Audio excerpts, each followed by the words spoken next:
பாய்ந்தோடும் தாமிரபரணி ஆற்றங்கரையில் திருவைகுண்டம் பெரும்பத்தில் 100 ஆண்டுகளுக்கு முன்னர் 1925 டிசம்பர் 26 பிறந்த ஈடு இணையற்ற வாழ்நாள் போராளி, தியாகத்தின் இமயமாம் தகைசால் தமிழர்,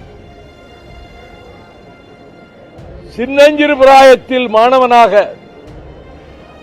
வெள்ளையனே வெளியேறு ஆகஸ்ட் புரட்சி இயக்கத்தில் மாணவர்களை திரட்டி போராடி தனது 18ஆம் வயதில் இந்திய கம்யூனிஸ்ட் கட்சியில் தன்னை இணைத்துக் கொண்டு கிளை செயலாளர் முதல் தமிழ்நாடு மாநில செயலாளர், அகில இந்திய அளவிலே கம்யூனிஸ்ட் கட்சியினுடைய முக்கிய நிர்வாக பொறுப்பாளர் எனும் விதத்தில் செங்கொடி ஏந்திய லட்சிய கனலாக, சமரசமற்ற போராளியாக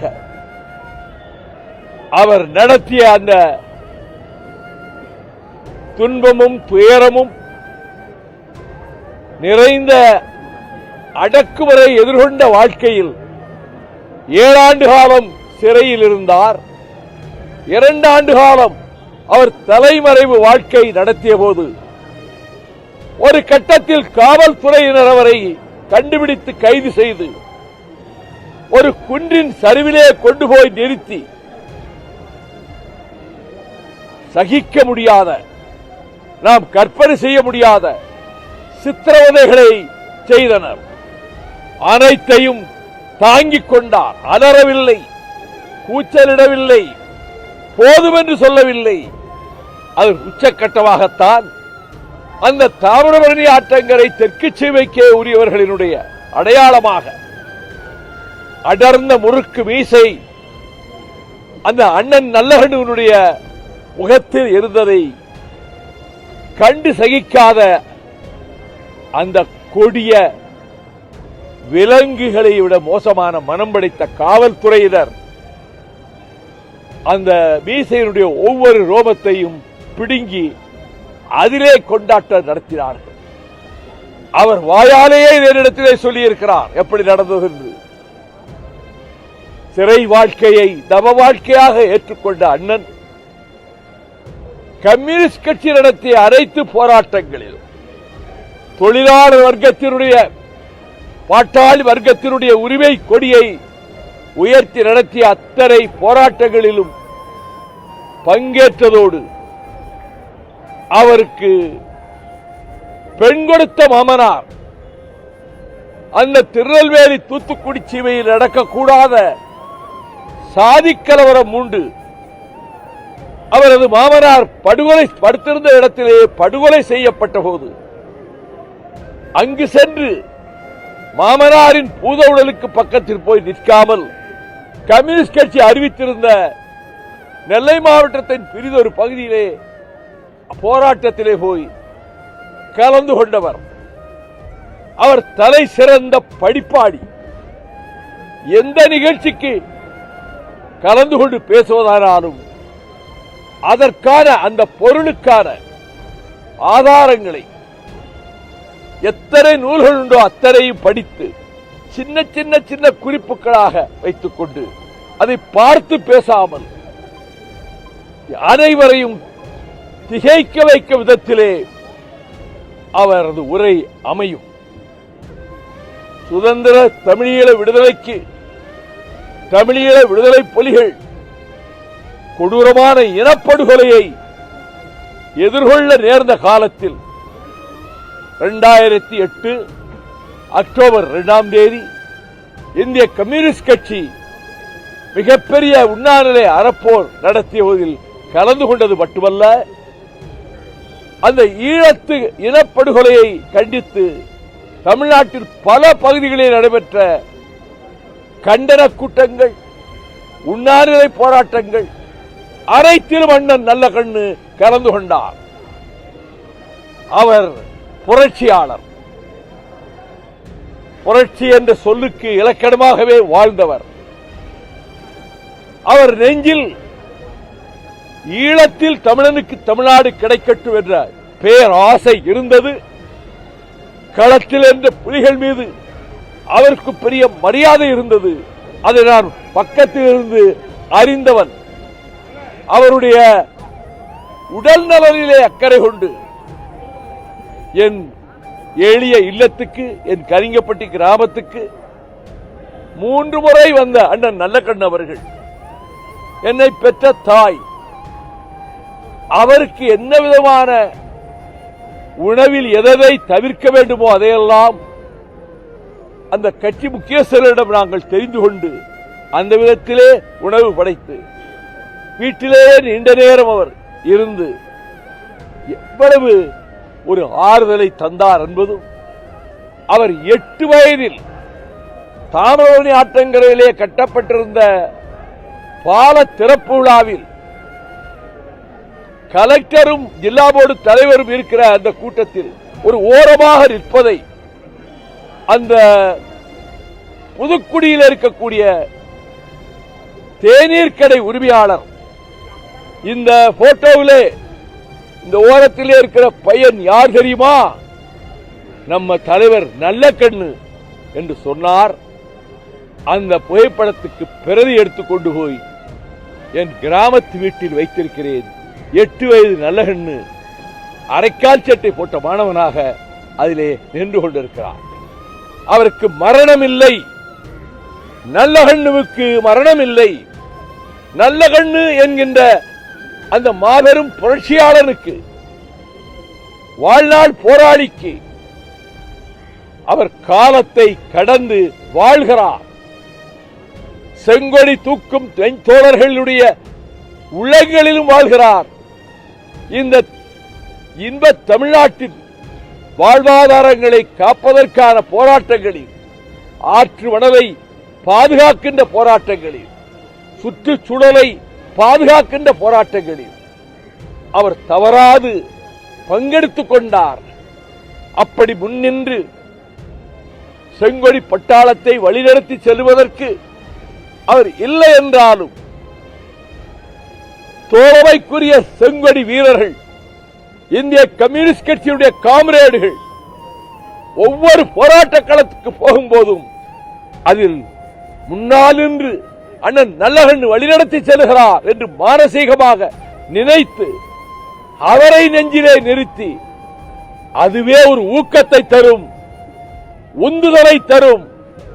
கம்யூனிஸ்ட் கட்சியினுடைய தலைகாலா செங்கொடிக்கு வீர வணக்கம் செலுத்துகிற தோழர்கள் உள்ளத்தில் மங்காது மறையாது என்றும் ஜொலித்துக் கொண்டிருக்கின்ற பிரகாச ஒளியாக அவர் காலத்தையும் கடந்து வாழ்கிறார் என்பதால் தான் யமன் கூட அவரிடத்திலே போராடித்தான் பார்த்தான். அவரை எளிதிலே வீழ்த்த முடியவில்லை. ஒவ்வொரு போராட்டத்திலும் அவர் மீண்டு இல்லத்துக்கு வந்தார். அந்த ஜீவ மரண போராட்டத்தில் அவர் மறைவதற்கு முதல் நாள் அரசு மருத்துவமனையிலே மருத்துவர்கள் உயர்ந்த சிகிச்சை தந்தார்கள். கண்ணாடி வைக்கப்பட்டிருக்க இடத்துக்குள்ளே சாய்ந்து படுத்திருந்த நம் தகைசால் தமிழருக்கு பக்கத்தில் அவரது புதல்வி நின்று கொண்டிருந்தார். நான் அந்த கண்ணாடிக்கு வெளியில் இருந்தவாறு அண்ணன் நல்லகண்ணு அவர்களை பார்த்து இருகரம் கூப்பி வணங்கியவாறு மனதுக்குள், அண்ணரே, நீங்கள் விடைபெற்று செல்ல இருக்கிறீர்கள். உங்களுடைய ஆவி இன்னும் சில மணி நேரங்களிலேயோ பல மணி நேரங்களிலேயோ அடங்கலாம்.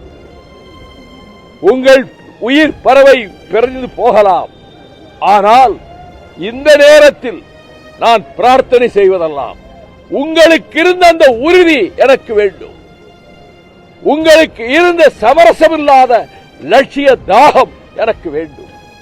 எத்தனை தோல்விகள் வந்தாலும், எத்தனை எதிர்ப்புகள் வந்தாலும், ஏன் இடி சொல் ஏளன சொல் ஒருவேளை என்னை சூழ்ந்தாலும் அதை நெஞ்சுறுதியோடு தாங்கிக் கொள்ளக்கூடிய பலத்தை அண்ணன் எனக்கு தர வேண்டும் என்றுதான் நான் பிரார்த்தனை செய்தேன். அவருக்கு அரசு மரியாதை, அந்த அரசு மரியாதைக்கு எதனால் மரியாதை? தகைசால் தமிழர் அந்த பதவிக்கு இவரால் மரியாதை. இன்னும் அவருக்கு என்னென்ன சிறப்புகள் செய்ய வேண்டுமோ அதனை தமிழ்நாட்டினுடைய முதலமைச்சர் என் ஆர்வீர் சகோதரர் தளபதி ஸ்டாலின் அவர்கள் திட்டமிட்டு இந்திய கம்யூனிஸ்ட் கட்சியினுடைய தலைவர்களிடம் கலந்து ஆலோசித்து செய்வார். அப்படி செய்யக்கூடிய மனப்பாங்கோடு இருக்கிறார்.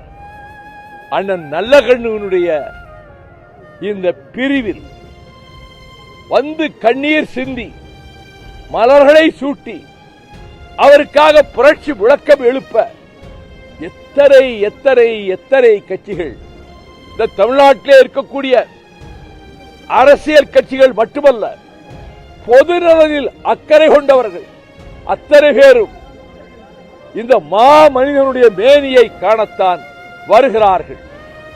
மறைகிற போதும் என் உடலை மண்ணுக்குள்ளே புதைக்காதீர்கள், என் உடலை சிதையிலே வைத்து நெருப்பு மூட்டி எரிக்காதீர்கள், இந்த உடலின் அவயவங்கள் மரணத்தோடு போராடுகிற மற்ற நோயாளிகளுக்கு பயன்படட்டும் என்ற உன்னதமான குறிக்கோளோடு தன் மேனியை அரசு மருத்துவமனைக்கே ஒப்படைத்து விட்டார். மரணத்திலும் கூட தன் புகழ் கொடியை உயர்த்தி விட்டார். மறக்க மாட்டோம்.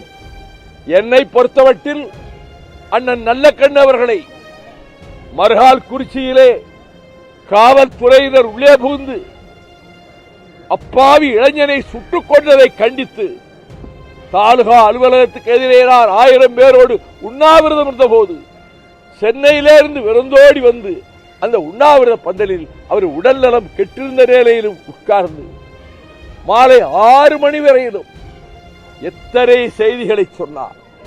இந்த தென்னாட்டு போர்க்களங்களை சொன்னார். அந்த போராட்ட களங்களின் தலநாயகர்கள் யார் யார் என்பதை எல்லாம் சொன்னார். எனக்கு தெரியாத செய்திகளை சொன்னார். அவரிடத்திலே இருக்கக்கூடிய 2 புத்தகங்களை இவரிடம் கொடுத்து விட்டார். ஒரு மிகப்பெரிய படிப்பாடி, மிகப்பெரிய லட்சியவாதி, மிகப்பெரிய போராட்ட தலநாயகன். அரசியலுக்கு இன்றைக்கு யார் வந்தாலும் சரி, இனி யார் வந்தாலும் சரி, அவர்கள் எடுத்துக்காட்டாக வழிகாட்டும் ஞான தந்தையாக மனதிலே கருதி பின்பற்ற வேண்டிய தலைவன் தான் அண்ணன் நல்லகண்ணு அவர்கள். எளிமையின் சிகரம், நேர்மையின் சிகரம், பாட்டாளி வர்க்கத்தினுடைய உரிமைக்கு கொடியேந்தி முழக்கம் இடுவதிலே சிகரம், ஒடுக்கப்பட்டவர்களுக்கு விடியலுக்காக ஏங்கிய உள்ளம், சாதி மறுப்பு போராட்டங்களை முன்னின்று நடத்திய தீரர், அனைத்து பிரச்சனைகளிலும் தமிழக நிலையை காப்பாற்றுவதற்கும் இந்திய உபகண்டத்தினுடைய ஜனநாயகத்தை பாதுகாப்பதற்கும் மதச்சார்பின்மையை நிலைநாட்டுவதற்கும் சாதி பிணக்குகள் அடியோடு அகல்வதற்கும் சமத்துவம் தழைப்பதற்கும் சமூக நீதி மலர்வதற்கும் கம்யூனிஸ்ட் மேனிஃபெஸ்டோவிலே சொன்னாரே, you have nothing to lose but your chains. அடிமை விலங்குகளை தவிர நீங்கள் எதையும் இழக்கப் போவதில்லை என்பதை ஆழமாக நெஞ்சிலே பதிய வைத்துக் கொண்டு தன் மொத்த வாழ்க்கையையும் லட்சியத்துக்காகவும் ஏற்றுக்கொண்ட இயக்கத்துக்காகவுமே அர்ப்பணித்த ஒழுக்க சீலர், உத்தமர், அம்மாமனிதன், வாழ்நாள் போராளி, எங்கள் நெஞ்சத்தில் அணையாத தீபமாக ஒளி வீசிக்கொண்டே இருப்பார். அவருக்கு மறுமலர்ச்சி திராவிட முன்னேற்ற கழகத்தின் சார்பில் அவரது குடும்பத்தினருக்கு எல்லோரும் புரட்சி, அந்த குடும்பத்தில் எல்லோரும் செங்கொடி வீரர்கள் தான், எல்லோரும் அண்ணன் பாதையில் நடக்கிறவர்கள் தான். அந்த குடும்பத்தினருக்கு, உற்றார் உறவினருக்கு, உறவினர்கள் என்பவர்கள் எல்லாம் கம்யூனிஸ்ட் தோழர்கள் தான். அத்தனை பேருக்கும், இந்திய கம்யூனிஸ்ட் கட்சியினுடைய தலைமை நிர்வாகிகளுக்கும், வீர செங்கொடி ஏந்திடும் காம்ரேடுகளுக்கும் நான் கண்ணீர் அஞ்சலியை வீர வணக்கத்துடன் மறுமலர்ச்சி திராவிட முன்னேற்ற கழகத்தின் சார்பிலே தெரிவித்துக் கொள்கிறேன். நீடு வாழ்க அண்ணன் நல்லகண்ணு அவர்களுடைய கீர்த்தியும் புகழும்.